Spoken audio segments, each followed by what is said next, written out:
Hello everyone, welcome to my channel Better Brain Institute. I am Sonia. Today we will read Chapter 6 Physical and Chemical Changes from Class 7 Science NCERT book. आइए, Every day you come across many changes in your surrounding. हर रोज हम अपने आसपास कई तरीके के बदलाव देखते हैं. These changes may involve one or more substances. तो इन बदलावों के परिणाम स्वरूप एक या एक से ज्यादा पदार्थ जो इसमें शामिल होते हैं. For example, your mother may ask you to dissolve sugar in water to make a cold drink. जैसे कि आपने देखा होगा कि कई बार आपकी मम्मी है जो आपको कोल्ड ड्रिंक बनाने के लिए पानी के अंदर चीनी घोलने के लिए बोलती है. Making a sugar solution is a change. तो जो वो सादा पानी था वो शुगर सॉल्यूशन में चेंज हुआ. ये एक तरीके का चेंज है. Similarly setting curd from milk is a change. तो मिल्क से कर्ड में चेंज हो गया, ये भी एक चेंज है. समटाइम्स मिल्क बिकम सोर. तो कई बार दूध होता है जो फट जाता है, तो ये भी एक तरीके का चेंज है. Souring of milk is a change. Stretched rubber band also represented a change. तो रबर का खींचना भी जो चेंज को ही बताता है. तो इस तरीके की जो डेली लाइफ के काफी चेंजेस है जो कि हम हमारे आसपास हर रोज देखते हैं. Make a list of 10 changes you have noticed around you. In this chapter, we shall perform some activities and study the nature of these changes. तो इस चैप्टर के अंदर हम इन जो पदार्थों में आने वाले चेंजेस की प्रकृति को पढ़ेंगे. Broadly these changes are of two kind. तो ये जो बदलाव होता है, ये जो परिवर्तन होता है, ये मुख्यतः दो प्रकार के होते हैं, फिजिकल एंड केमिकल, भौतिक और एक होता है रासायनिक. तो यहाँ है फिजिकल चेंजेस. तो पहले हम पढ़ते हैं फिजिकल चेंजेस यानी भौतिक परिवर्तन के बारे में. यहाँ एक एक्टिविटी से स्टार्टिंग यहाँ दी हुई है, लेकिन इन एक्टिविटीज को करने से पहले मैं आपको एक बार बता दूं कि फिजिकल चेंजेस होता क्या है. फिजिकल चेंजेस का मतलब होता है किसी भी पदार्थ के साइज में, शेप में, कलर में, या उसकी जो स्टेट होती है कि वो लिक्विड है कि सॉलिड है, इनके अंदर जब किसी तरीके का बदलाव आता है तो ये फिजिकल चेंज कहलाता है. और फिजिकल चेंज होता है जो रिवर्सेबल होता है कि अगर हम उस प्रॉपर्टी को किसी चेंज के अंदर, उस प्रॉपर्टी में कोई चेंज होता है तो हम वापस उससे पहले वाली पोजीशन को ले सकते हैं, प्राप्त कर सकते हैं. और फिजिकल चेंज से है जो किसी भी नए पदार्थ का निर्माण नहीं होता है. तो आइए इन एक्टिविटीज के थ्रू हम जानेंगे कि फिजिकल चेंज होता क्या है. Cut a piece of paper in 4 square pieces. एक पेपर को 4 स्क्वायर पीस में कट कर लीजिए. Cut each square piece further into 4 square pieces. अभी जो हमने 4 पीस किए थे उनको अगेन 4 पीसेस में बांट लीजिए, कट कर लीजिए. Lay these pieces on the floor और a table so that the pieces acquire the shape of the original piece. अब इन पीसेस को अगर हम वापस फ्लोर पर इसी तरीके से बिछा देते हैं तो वापस एक जो पूरा कागज था वो उसी शेप में हमें दिखाई देने लग जाएगा. Obviously, you cannot join the pieces back to make the original piece. हम पीसेस को जो कटे हुए पीस हो चुके हैं उनको दोबारा तो नहीं जोड़ सकते हैं. But is there a change in the property of the paper. लेकिन पेपर की प्रॉपर्टी में क्या कोई अंदर आता है? पेपर की प्रॉपर्टी में न तो उसके साइज में बदलाव आता है, न शेप में बदलाव आता है. अब यहाँ दूसरी एक्टिविटी दी हुई है, activity 6.2. Collect the chalk dust lying on the floor near the black board in your classroom. की क्लासरूम की में जो ब्लैक बोर्ड के नीचे चॉक डस्ट हो जाती है उसे इकट्ठी कीजिए, या crush a small piece of chalk into dust. या फिर जो चॉक होता है उसको बिल्कुल बारीक पीस लीजिए. Add a little water to the dust to make a paste. अब इस जो ये हमें पाउडर फॉर्म मिली थी चॉक की, उसके अंदर थोड़ा पानी घोल लीजिए और एक पेस्ट बना लीजिए. Roll it into the shape of a piece of chalk. अब इसे हम वापस अगेन रोल कर लेंगे तो हमें वापस चॉक मिल जाएगा. मतलब हमने चॉक को एक चेंज के उसमें लेकर आए थे कि उससे हमने पाउडरी फॉर्म में कर लिया था, और पाउडरी फॉर्म में हमें वापस पानी मिला है तो हमें अगेन जो सेम पोजीशन थी चॉक की, मतलब जो चॉक था हम उस पास स्टेज पर वापस पहुंच गए. एक्टिविटी 6.3 यहाँ पर दी हुई है कि take some ice in a glass और प्लास्टिक टम्बलर. एक ग्लास में आप आइस क्यूब्स ले लीजिए. Melt a small portion of ice by placing the tumbler in the sun. अब हमने जो आइस निकाली है इसको हम टम्बलर को, इस प्लास्टिक कप को हम अगर धूप में रख देते हैं तो जो आइस क्यूब्स है वो क्या होगा, वो मेल्ट हो जाएगी. You have now a mixture of ice and water. Now place the tumbler in a freezing mixture. अब हम इस जो हमें जो पानी मिला था आइस के पिघलने से, अगेन हम उसको फ्रिज में रख देंगे तो फिर वापस आइस क्यूब्स जम जाएंगी. तो इसका मतलब है इस फॉर्म के अंदर भी हम अगेन आइस क्यूब्स वाली फॉर्म में जा चुके हैं, तो ये भी एक फिजिकल चेंज है। बॉयल, यहाँ एक्टिविटी 6.4 दी हुई है कि boil some water in a container, एक कंटेनर में हम कुछ पानी गर्म करते हैं। Do you see the steam rising from the surface of water, तो हमें दिखाई देगा कि पानी की सतह से जो धुआं उठ रहा है। Hold an inverted pan by its handle over the steam, अब अगर इसके ऊपर हम कोई प्लेट या कोई पैन ढक देंगे तो हमें क्या होगा कि जो हम जब उस पैन को या उस प्लेट को उठाकर देखेंगे तो हमें पता चलेगा ना कि उसके नीचे जो वाटर ड्रॉपलेट्स हैं जो बन चुकी हैं, पानी की बूंदें हमें उसकी इनर सरफेस पे दिखाई देती हैं। तो अगेन वो पानी हमें मिल जाता है। यहाँ 6.5 में बताया कि hold a used hacksaw blade with a pair of tongs, मतलब किसी चिमटे की सहायता से एक ब्लेड पकड़िए, keep the tip of the free and on the flame of a gas stove, और इसका जो फ्री एंड है उसको किसी गैस स्टोव पर जब हम आग के ऊपर रखेंगे तो wait for a few minutes, थोड़ी देर इंतजार करेंगे। Does the colour of the tip of the blade change, तो क्या ब्लेड का जो है कलर चेंज हो जाएगा। Remove the blade from the flame, अब अगर हम इसे आग पर से हटाते हैं तो observe the tip once again after some time, does it get back its original colour, तो हम देखेंगे कि जब हमने उसे आग पर से हटाया तो लाल रंग की हमें दिखेगी, लेकिन जब हम उसे थोड़ी सी देर आग से हटा के रखेंगे तो अगेन वो अपने ओरिजिनल कलर में आ जाएगी। तो in activity 6.1 and 6.2 you saw the paper and a piece of chalk underwent changes in size, तो जो पेपर और चौक वाली हमने जो एक्टिविटी की थी हमने देखा था कि इन दोनों जो एक्टिविटीज के अंदर है प्रॉपर्टीज की जो साइज में चेंज हो गया था। In activities 6.3 and 6.4 water change its state from solid to liquid और फ्रॉम गैस टू लिक्विड। 6.3 और 6.4 में क्या हुआ था, पानी है जो अपनी स्टेट में, मतलब अपनी जो स्टेट थी वो तरल है कि सॉलिड है उससे चेंज हो गया था, सॉलिड से लिक्विड में बदला था और फिर दूसरे में गैस से लिक्विड में कन्वर्ट हुआ था। In activity 6.5 the hexa blade change colour on heating, अब 6.5 में हमने ये देखा था कि जो ब्लेड है उसका कलर गर्म करने पर बदल गया था। Properties such as shape, size, color and state of a substance are called its physical properties. तो फिजिकल प्रॉपर्टीज क्या कहलाई, किसी भी पदार्थ की शेप, साइज, कलर और state of a substance are called its physical property. A change in which a substance undergoes a change in its physical property is called a physical change, और जब यह पदार्थ किसी ऐसे चेंज में से गुजरता है जिससे कि इसकी फिजिकल प्रॉपर्टीज में चेंज हो जाता है। फिजिकल प्रॉपर्टीज क्या थी, शेप, साइज, कलर, इसमें कुछ चेंज आता है तो ये चेंज क्या कहलाता है, ये चेंज फिजिकल चेंज कहलाता है। अ physical change is generally reversible, तो फिजिकल चेंज क्या होता है, जो रिवर्सिबल होता है, मतलब कि इसमें हम चेंज तो हो जाता है लेकिन चेंज के बाद हम इसे दोबारा उसी स्टेज पर पहुंच सकते हैं। जैसे कि जब हमने पानी से आइस क्यूब जमाया तो आइस क्यूब को हम बाहर रखेंगे तो अगेन वो पानी में चेंज हो जाएगा। ऐसे ही जैसे हमने में जो एक ब्लेड हमने आग की लपटों पर गर्म की थी, आग की लपटों पर गर्म करने से पहले उसका कलर, और जब हम उसे चेंज करते हैं तो उसके कलर में चेंज होता है, ये फिजिकल चेंज कहलाया, और जब हम उसे वापस ठंडा करते हैं तो अगेन वो अपने सेम कलर को प्राप्त कर लेती है। तो फिजिकल चेंज होता है जो क्या होता है, रिवर्सिबल होता है। In such a change no new substance is form, तो इस तरीके के जो परिवर्तन में है कोई भी नए पदार्थ का निर्माण नहीं होता है। Let us now consider the other kind of change, अब दूसरा जो चेंज का प्रकार था वो कौन सा था, केमिकल चेंज, मतलब रासायनिक परिवर्तन। तो आइए, a change with which you are quite familiar is the rusting of iron, तो हम सभी जो लोहे पर जंग लगने की प्रक्रिया से परिचित होते हैं। If you leave a piece of iron in the open for some time it acquires a film of brownish substance, तो अगर हम थोड़े टाइम के लिए किस लोहे को खुली जगह पर छोड़ देंगे तो क्या होता है, उसके ऊपर एक भूरी सी परत जमा हो जाती है।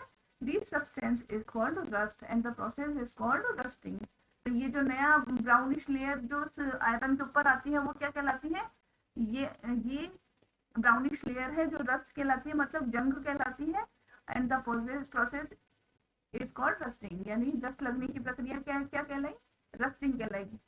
आयरन गेट्स ऑफ पार्क्स और फार्मलैंड, अब आपने देखा होगा कि पार्क एवं खेतों के अंदर जो लोहे के गेट लगे हुए रहते हैं, आयरन बेंचेस होती हैं जो कि लॉन्स में रखी रहती हैं, गार्डन्स में रखी रहती हैं। Almost every article of iron kept in the open gets rusted. कि हर वो लोहे का पार्ट या लोहे का आर्टिकल जो कि खुले में रखा हुआ होता है वो जंग लगा हुआ होता है। At homes, you must have seen shovels and spades getting rusted when exposed to the atmosphere for some time.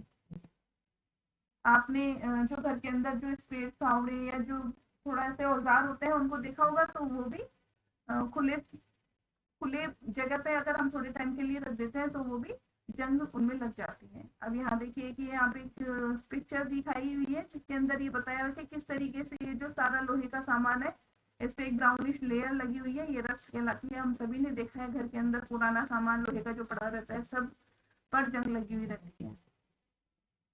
In the kitchen, a wet iron pan often gets rusted if left in that state for some time.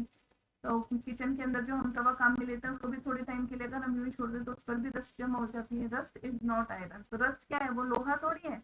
Rust is not iron, it is different from iron on which it gets deposit. तो ये जो rust होती है जो कि इस पर जमा हो चुकी है ये लोहे से अलग होती है। तो इस तरीके का चेंज क्या कहलाया? ये चेंज कहलाया केमिकल सब्सटेंस कहलाया, जिसके अंदर हमें है जो लोहे के अंदर कुछ ऐसे परिवर्तन हुए कि हमें एक नया सब्सटेंस है जो मिला। अब यहाँ कुछ एक्टिविटीज बताई गई जिसके थ्रू केमिकल चेंजेस हमें बताए हुए हैं। Get a small piece of a thin strip और रिबन ऑफ मैग्नीशियम। कि अब एक मैग्नीशियम रिबन की एक स्ट्रिप लीजिए, clean it strip with sandpaper. इसकी जो स्ट्रिप है उसे सैंड पेपर से साफ कर लीजिए। Bring the tip near a candle flame. अब जो टिप हमने क्लीन की थी उसे एक आग की लपट पर जो कि कैंडल फ्लेम पर रखिए। It Burns with a brilliant white light.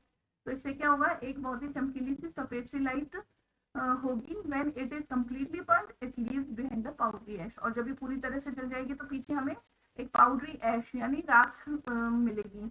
Does the ash look like the magnesium ribbon? अब जो ये ऐश है क्या हमें मैग्नीशियम रिबन की तरह दिखाई दे रही है? The change can be represented by the following equation. तो ये जो चेंज हुआ मैग्नीशियम रिबन को जब हमने आग की लपटों से जलाया तो एक पाउडरी फॉर्म हमें ऐश के रूप में प्राप्त हुआ। तो ये केमिकल चेंज कहलाया।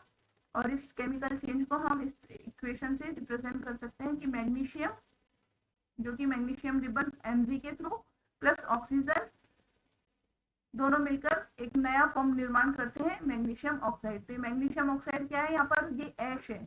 मैग्नीशियम रिबन प्लस उसको जब आग की लपटों में जलाया जाता है ऑक्सीजन के साथ तो ये मैग्नीशियम ऑक्साइड बनाती है। ये तीसरा सब्सटेंस है, नया सब्सटेंस है जो कि इस चेंज के थ्रू हमें मिलता है। Collect the ash and mix it with a small amount of water. अब ये जो ऐश है उसको अगर हम पानी के थोड़े अमाउंट के साथ मिक्स करते हैं, स्टिर द मिक्सचर वेल। अब इस मिक्सचर को बहुत अच्छे से घोल लीजिए। Test the mixture with blue and red litmus paper. अब इस जो मिक्सचर को है हम ब्लू और रेड लिटमस पेपर से चेक करेंगे। तो does the mixture turns red litmus blue. तो क्या जो रेड लिटमस पेपर है वो ब्लू में चेंज हो जाएगा? Does the mixture turn blue litmus red. और ब्लू लिटमस पेपर से अगर हम चेक करते हैं तो क्या वो रेड में बदल जाएगा? On the basis of this test how do you classify the aqueous solution, acidic और बेसिक। तो जब हम इस एक्वियस सॉल्यूशन जो ऐश को हमने पानी में घोला था उस सॉल्यूशन को अगर हम चेक करते हैं तो हमें क्या रिजल्ट मिलेगा? एसिडिक मिलेगा कि बेसिक मिलेगा? On dissolving the ash in water, राख को पानी में घोलने से it forms a new substance. इससे एक नया जो सब्सटेंस है हमें मिलता है। This change can be written in the form of the following equation. इस जो चेंज हुआ है हम नए तरीके से या नए इक्वेशन से रिप्रेजेंट कर सकते हैं कि मैग्नीशियम ऑक्साइड ऐश प्लस वाटर H2O। वाटर और मैग्नीशियम ऑक्साइड इनके जो साइंटिफिक नेम है Mg और H2O है। इसको जब हम मिक्स करते हैं तो हमें तीसरा नया सब्सटेंस मिलता है। ये क्या है? मैग्नीशियम हाइड्रोक्साइड, जिसे कि हम MgOH2 से रिप्रेजेंट कर सकते हैं। As you have already learned in chapter 5, magnesium hydroxide is a base. तो मैग्नीशियम हाइड्रोक्साइड क्या है? बेस होता है। तो यहाँ जो ये पूछ रहे थे कि रेड लिटमस ब्लू में चेंज हो जाएगा क्या? तो हाँ, रेड लिटमस ब्लू में चेंज हो जाएगा, but blue litmus paper same रहेगा, क्योंकि मैग्नीशियम होते हैं, मैग्नीशियम की जो प्रकृति होती है वो बेसिक होती है, और बेसिक के अंदर जो रेड लिटमस पेपर होता है वो ब्लू में कन्वर्ट हो जाता है, और ब्लू होता है जो सेम रहता है। So magnesium oxide is the new substance formed on burning of magnesium. तो मैग्नीशियम को जलाने से हमें एक नया सब्सटेंस मिला था जिसका नाम था मैग्नीशियम ऑक्साइड, जो कि ऐश थी, ऐश फॉर्म में हमें मिला था। और magnesium hydroxide is another new substance from by formed by mixing magnesium oxide with water. अब यहाँ एक अलग एक्टिविटी दी हुई है, एक्टिविटी 6.7 कि dissolve about a teaspoonful of copper sulphate, जिसे कि ब्लू बिटर और नीला सोता भी बोला जाता है, in about half a cup of water in a glass tumbler और अ बीकर, कि करीबन आधा कप पानी के अंदर 1 चम्मच नीला सोता अगर हम बोलते हैं तो उसको एक बीकर के अंदर डाल दीजिए। Add a few drops of dilute sulphuric acid to the solution. अब जो हमने नीला सोता घोला है इसके अंदर कुछ बूंदे डाइल्यूट सल्फ्यूरिक एसिड की डालते हैं, you should get a blue colour solution. तो हमें क्या मिलेगा, एक नीले रंग का सॉल्यूशन मिलेगा। Save a small sample of the solution in a test tube और अ स्मॉल ग्लास बोतल। तो इस सॉल्यूशन को एक टेस्ट ट्यूब में जब हम ले लेते हैं तो ड्रॉप अ नेल और अ used shaving blade into the remaining solution. अब जो इस सॉल्यूशन के अंदर अगर हम कोई कील या फिर कोई ब्लेड अगर डाल देते हैं तो क्या होता है, wait for half an hour और सो। तो करीबन आधे घंटे बाद हम क्या देखते हैं कि observe the colour of the solution. इसके कलर को जब हम देखेंगे, compare it with the colour of the sample solution saved separately. तो इसको जब हम पुराने वाले सैंपल सॉल्यूशन जो हमने रखा था पहले का, कील डालने से पहले वाला जो सॉल्यूशन हमने रखा था उससे जब हम कंपेयर करते हैं तो हमें क्या दिखता है, do you see any changes in the colour of the solution? क्या इस दोनों सॉल्यूशंस के कलर में कुछ चेंज होता है? टेक आउट द नेल और द ब्लेड। अब इस ब्लेड को बाहर निकाल लीजिए। Has it changed in any way? अब इसके अंदर भी कोई परिवर्तन आया है क्या? The changes that you notice are due to a reaction between copper sulphate and iron. तो जो चेंज आता है वो कॉपर सल्फेट और आयरन के रिएक्शन से आता है। The change of colour of the solution from blue to green is due to the formation of iron sulphate. तो जब हम कॉपर सल्फेट के अंदर नेल डाल देते हैं तो उसका कलर होता है जो नीले से हरे में बदल जाता है। और ऐसा क्यों होता है? क्योंकि अब जो है नया सब्सटेंस आयरन सल्फेट बन जाता है इस वजह से। A new substance, the brown deposit on the iron nail is copper। और जब हम उस नील को सॉल्यूशन में से निकाल कर देखते हैं तो हम क्या देखते हैं कि उसके ऊपर एक ब्राउन डिपोजिट सब्सटेंस उसके ऊपर जमा हुआ है। तो ये क्या होता है, अनदर न्यू सब्सटेंस, या वापस ये दोबारा जो नया सब्सटेंस है वो बनता है। तो we can write the reaction. तो इस तरीके की रिएक्शन को हम इस फॉर्म में रिप्रेजेंट कर सकते हैं कि copper sulphate solution. Copper sulphate solution क्या था, ब्लू विट्रियल या नीला सोता। उसको जब हम आयरन के साथ मिक्स करते हैं, आयरन नील जब हम उसमें डालते हैं तो हमें एक नया सब्सटेंस मिला, आयरन सल्फेट सॉल्यूशन, जिसकी वजह से जो कलर था उसका वो ग्रीन हो जाता है। और जो और एक और नया सब्सटेंस हमें मिलता है वो है कॉपर, जो उसके ऊपर ब्राउन डिपोजिट नेल के ऊपर हो जाता है, ये कॉपर हमें मिलता है। तो ये केमिकल चेंज को बताता है जिससे कि एक या एक से ज्यादा सब्सटेंस का निर्माण होता है। फिर एक और एक्टिविटी यहाँ बताई हुई है 6.8 कि take about a teaspoonful of vinegar in a test tube. एक टेस्ट ट्यूब में 1 चम्मच विनेगर लीजिए, add a pinch of baking soda to it, और इसके अंदर एक चुटकी भर के बेकिंग सोडा डालिए। You would hear a hissing sound and see bubbles of a gas coming out. तो जैसे ही हम बेकिंग सोडा डालेंगे विनेगर में, एक हिसिंग साउंड रिलीज होगा और उसमें बबल्स भी होंगे, जो कि बताएगा कि एक गैस इसके अंदर बन रही है। Pass this gas through freshly prepared lime water as shown in figure 6.5।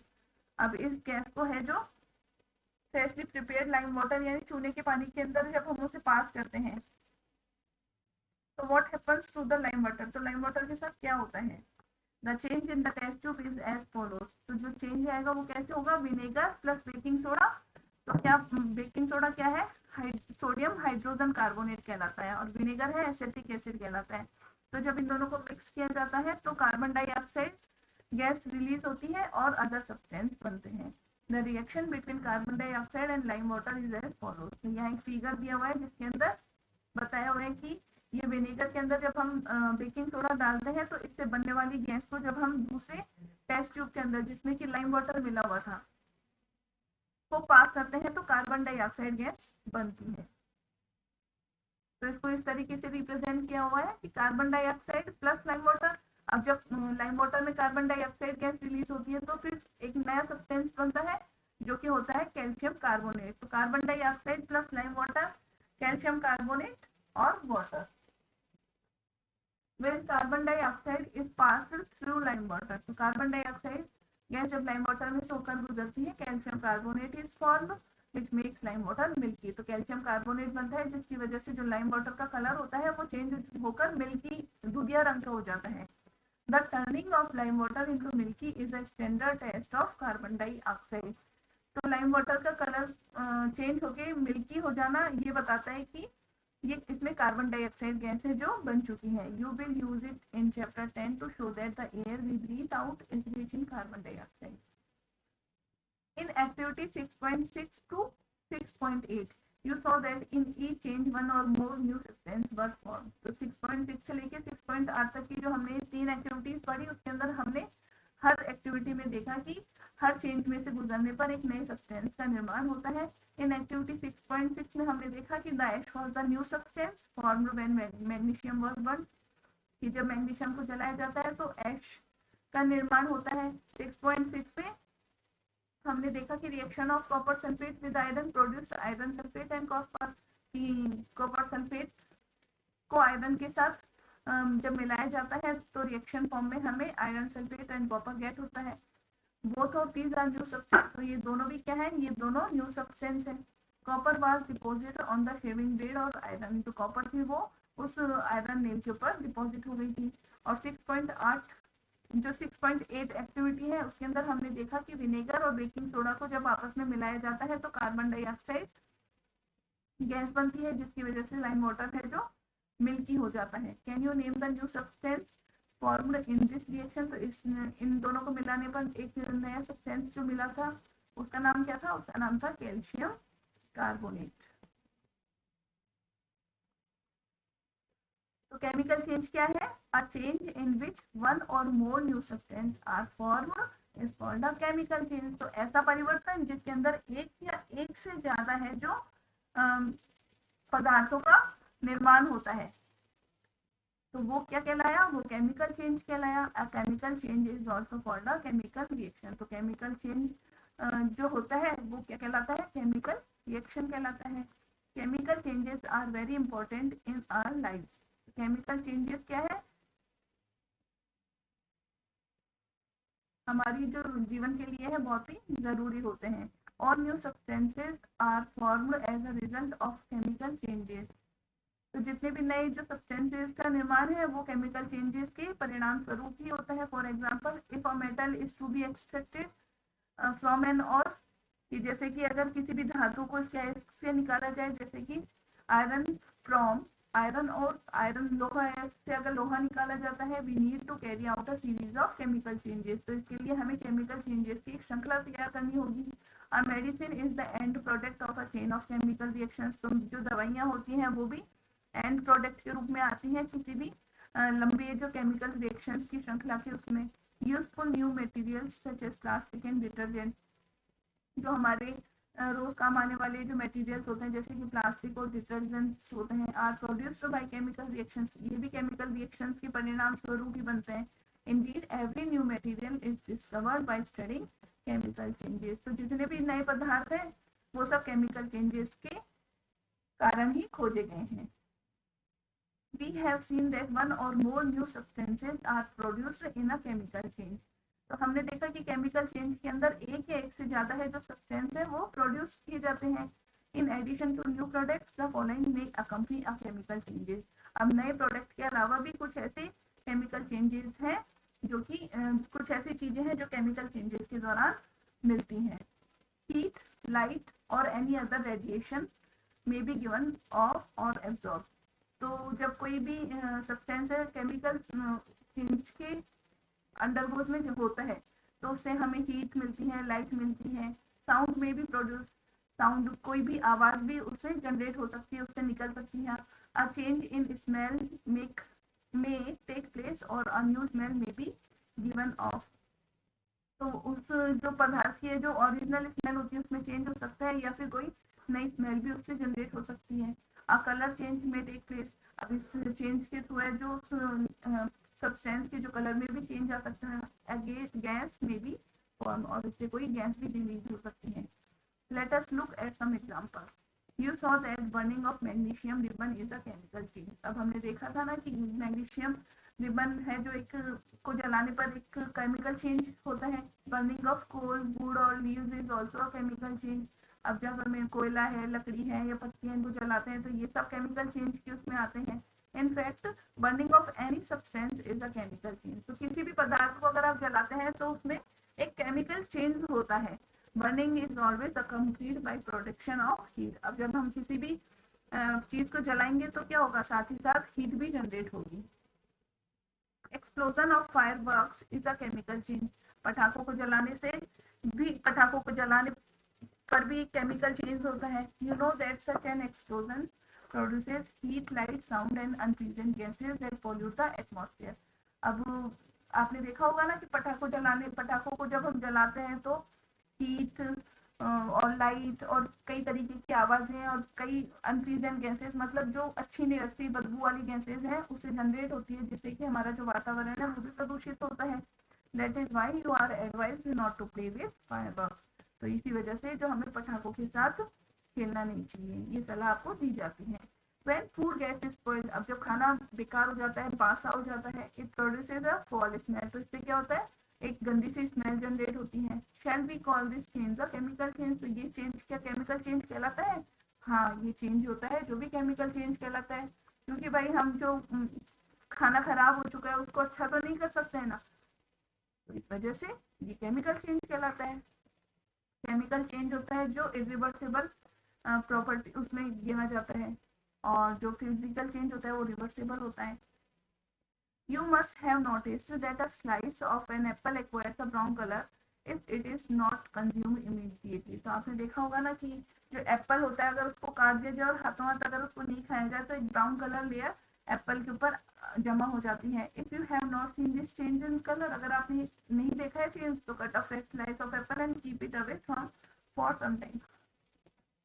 तो अगर आपने ऐसा नहीं देखा है तो एक एप्पल को काटिए और उसको थोड़ी देर के लिए रख दीजिए। Repeat the same activity with the slice of potato और ब्रिंजल। और यही एक्टिविटी पोटैटो, आलू और बैंगन के साथ भी अगर हम करते हैं तो the changes of colour in these cases is due to the formation of new substance. तो इनका कलर चेंज क्यों हो जाता है? क्योंकि एक नए सब्सटेंस का निर्माण इनको काटने पर हो जाता है। Are not this changes chemical changes? तो क्या ये केमिकल चेंजेस की श्रेणी में नहीं गिने जाते हैं? ये भी एक केमिकल चेंज है। तो हर वो चेंज जिसमें न्यू सब्सटेंस प्रोड्यूस होता है वो केमिकल चेंज कहलाता है। In chapter 5 you neutralise an acid with a base. In neutralisation of chemical change. तो ये हमारा केमिकल और फिजिकल चेंज यहाँ पर कंप्लीट होता है। अब आता है rusting of iron. Let us get back of rusting. अब हम अगर वापस रस्टिंग की प्रक्रिया पढ़ते हैं, जंग लगने की। This is one of change that affects iron articles and slowly destroy them. तो ये एक ऐसा चेंज है जो कि लोहे को धीरे धीरे नष्ट कर देता है, खराब कर देता है। Since iron is used in making bridges, ships, car, trucks, bodies and many other articles. तो लोहा एक ऐसी चीज होता है जिसको हम काफी चीजें बनाने के काम में लेते हैं। पुल, जहाज, कार, ट्रक बॉडी होती है, और भी कितने तरीके की ऐसी चीजें हैं जो कि लोहे से बनाई जाती हैं। The monetary loss due to rusting is huge. तो जंग लगने के कारण जो इससे नुकसान होता है वो बहुत ही बड़ा होता है। The process of rusting can be represented by the following equation. तो लोहे पर जंग लगने की जो प्रोसेस है उसको इस तरीके से बता सकते हैं कि आयरन, जिसे Fe इसका scientific name, plus oxygen from the air and water, जिसे H2O बोला गया है, तीनों को जब आपस में मिलते हैं तो रस्ट हमें मिलती है। रस्ट को हमने क्या बोला? आयरन ऑक्साइड, जिसे का साइंटिफिक नेम हो गया Fe2O3। तो आयरन, ऑक्सीजन और वाटर मिलके रस्ट बनाते हैं। For rusting the presence of both oxygen and water is essential. अब रस्टिंग की प्रक्रिया तभी होगी जबकि ऑक्सीजन और वाटर जरूरी है उसके लिए, मतलब ऑक्सीजन और वाटर के साथ मिलकर ही लोहा है जो रस्ट की प्रोसेस जनरेट करता है। In fact, if the content of moisture in air is high, which means if it is more humid, rusting becomes faster. तो जब हवा में नमी ज्यादा होती है कई बार हवा में, तो जो जंग लगने की प्रक्रिया है लोहे पे ये भी ज्यादा होती है। तो हमने देखा है ना कि खुले में रखा हुआ सामान बहुत जल्दी जंग खाता है। क्यों खाता है? क्योंकि वो ऑक्सीजन और वाटर के कॉन्टेक्ट में रहता है, इस वजह से। So how do we prevent rusting? तो हम जो रस्टिंग है, जो जंग लगने हैं, वो कैसे रोक सकते हैं? Prevent iron articles from coming in contact with oxygen और वाटर और बोथ। तो हम कैसे रोक सकते हैं कि भाई जो आयरन आर्टिकल्स हो उनको हम ऑक्सीजन और वाटर या इन दोनों से ही जो बचा के रखें। One simple way is to apply a coat of paint or grease. अब ऐसा तो हो नहीं सकता, कोई चीज बाहर रखनी है तो उसे हम ऑक्सीजन से और वाटर से कैसे बचा सकते हैं? तो क्या कर सकते हैं? सिंपल वे है उसका एक कि उसके ऊपर ग्रीस या पेंट की एक कोट कर दी जाए। In fact these coats should be applied regularly to prevent rusting. और अगर हम चाहते हैं कि जो आयरन आर्टिकल है उसको रस्टिंग से बचा सकें, तो उसके ऊपर हमें रेगुलरली टाइम टू टाइम जो इन पेंट्स की कोट है जो कर देनी चाहिए। Another way is to deposit a layer of a metal like chromium or zinc on iron. और जो दूसरा तरीका है वो क्या है? आयरन के ऊपर मेटल की जो है लेयर, जैसे कि क्रोमियम और जिंक होता है, इनकी भी अगर हम लेयर उसके ऊपर कर देंगे, कोट कर देंगे, तो फिर तो भी जो आयरन होता है वो रस्ट लगने से बच जाता है।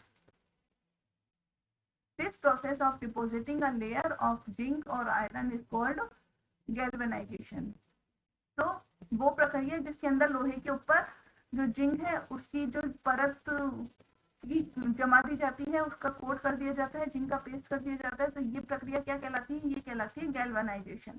The iron pipes we use in our homes to carry water are galvanised to prevent rusting. तो जो वो लोहे के पाइप जो हम हमारे घरों के अंदर पानी लाने के लिए यूज में लेते हैं, वो उसके ऊपर वो गैल्वेनाइज्ड होते हैं, उनके ऊपर जिंक कोटिंग होती है ताकि वो जंग लगने से बच सके।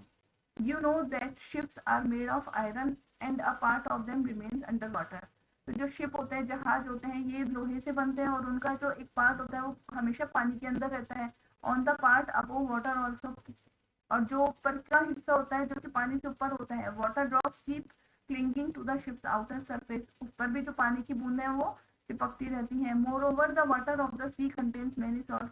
समुद्र का पानी होता है जिसमें काफी मात्रा में नमक होता है। The salt water makes the process of rust formation faster. तो जो सॉल्ट वाटर होता है उसकी वजह से जंग लगने की प्रक्रिया है वो और भी तेज हो जाती है। Therefore, ships suffer a lot of damage from rusting in spite of being painted. तो जो जहाज है उसके ऊपर क्या होता है कि जंग लगने की प्रक्रिया इतनी ज्यादा होती है कि उस पर जो पेंट का भी कुछ खास फर्क नहीं पड़ता है। So much so that the fraction of ship's iron has to be replaced every year. तो क्या होता है कि जो शिप के ऊपर जो शिप्स का जो हिस्सा होता है जो जंग लग चुका होता है उसे हर साल हमें चेंज करना होता है। Can you imagine the monetary loss to the world? तो इस वजह से जो है काफी नुकसान इस संसार के अंदर हो रहा है। Stainless steel is made by mixing iron with carbon and metals like chromium. अब जो स्टेनलेस स्टील होती है वो किन किन से मिलकर बनती है? वो आयरन के साथ कार्बन और मेटल जैसे कि क्रोमियम, निकल और मैग्नीज होता है। जब आयरन के साथ इनको मिक्स कर दिया जाता है तो स्टेनलेस स्टील हमें मिलती है और ये स्टेनलेस स्टील के ऊपर कभी भी जंग नहीं लगती है। फिर है crystallisation. In class 6 you have learned that salt can be obtained by the evaporation of sea water. Class 6 में हम सबने पढ़ा है कि जो सॉल्ट होता है वो सी वाटर को इवोपरेट करके, मतलब सी वाटर जब भाप बन के उड़ जाता है तो हमें उससे सॉल्ट यानी नमक की प्राप्ति होती है। The salt obtained in this manner is not pure and its crystals are small. तो इस सिचुएशन में, इस पोजीशन में जो हमें सॉल्ट मिलता है वो पूरी तरह से प्योर नहीं होता है और जो इसके क्रिस्टल्स होते हैं वो भी बहुत ही छोटे होते हैं। The shape of the crystals can not be seen clearly. ये इतना छोटे होते हैं कि इसके जो क्रिस्टल्स होते हैं वो हमें साफ तरीके से नहीं दिखाई देते हैं। However large crystals of pure substance can be formed from their solutions. तो इनसे जो बड़े क्रिस्टल हम कैसे बनाए, तो प्योर सब्सटेंस से बड़े क्रिस्टल्स को हम बना सकते हैं इसका जो सॉल्यूशंस होते हैं उसके द्वारा। This process is called crystallisation. तो ये प्रक्रिया क्रिस्टलाइजेशन कहलाती है। It is an example of a physical change. तो ये एक फिजिकल चेंज की प्रक्रिया होती है क्योंकि इसके अंदर हम अगेन उनको डिसॉल्व करके उसी फॉर्म में पहुंच सकते हैं। यह एक एक्टिविटी दी हुई है जिसके अंदर क्रिस्टलाइजेशन को समझाने के लिए कि take a cup full of water in a beaker and add a few drops of dilute sulphuric acid. एक कप में वाटर लीजिए, उसको बीकर में डालिए और इसके अंदर कुछ ड्रॉप्स हैं जो डाइल्यूट सल्फ्यूरिक एसिड की डालिए। हीट द वाटर, पानी को गर्म कीजिए। When it starts boiling add copper sulphate powder slowly while steering continuously. अब जो इसके अंदर है, जब पानी उबलने लग जाए तो इसके अंदर कॉपर सल्फेट पाउडर को धीरे धीरे डालिए और उसे चलाते रहिए। Continue adding copper sulphate powder still no more powder can be dissolve. Copper sulphate powder को तब तक डालते रहिए जब तक कि वो घुलना बंद ना हो जाए। Filter the solution. अब इस फिल्टर सॉल्यूशन को फिल्टर कर लीजिए, छान लीजिए। Allow it to cool. इसे ठंडा होने के लिए रख दीजिए। Do not disturb the solution when it is cooling. अब जब ये ठंडा हो रहा है तो इसे बिल्कुल भी डिस्टर्ब नहीं कीजिए। Look at the solution after some time. थोड़ी देर बाद अगर हम इसे देखते हैं, can you see the crystals of copper sulphate. तो हमें थोड़ी देर बाद है जो कॉपर सल्फेट के क्रिस्टल्स हमें इसमें दिखाई देने लग जाएंगे। ये देखिए, ये कॉपर सल्फेट सॉल्यूशन है, इसको बॉईल किया, थोड़ी देर ठंडा होने के लिए रखते हैं तो इस तरीके के जो क्रिस्टल्स हैं ये हमें आराम से बड़े बड़े क्रिस्टल्स दिखाई देने लग जाते हैं। You have learned about physical and chemical changes. Try to identify changes that you observe around you as physical or chemical changes. तो बच्चों, आज ये हमारा चैप्टर है केमिकल और फिजिकल चेंजेस, ये कंप्लीट होता है। आई होप आपको ये चैप्टर समझ में आया होगा। अगर आपको ये चैप्टर समझ में आया हो, ये वीडियो मेरा अच्छा लगा हो, तो प्लीज़ आप लाइक कीजिए और मेरे चैनल को सब्सक्राइब कीजिए ताकि नेक्स्ट टाइम जब भी मैं कोई वीडियो अपलोड करूँ तो आपको उसका नोटिफिकेशन मिल सके। Thank you.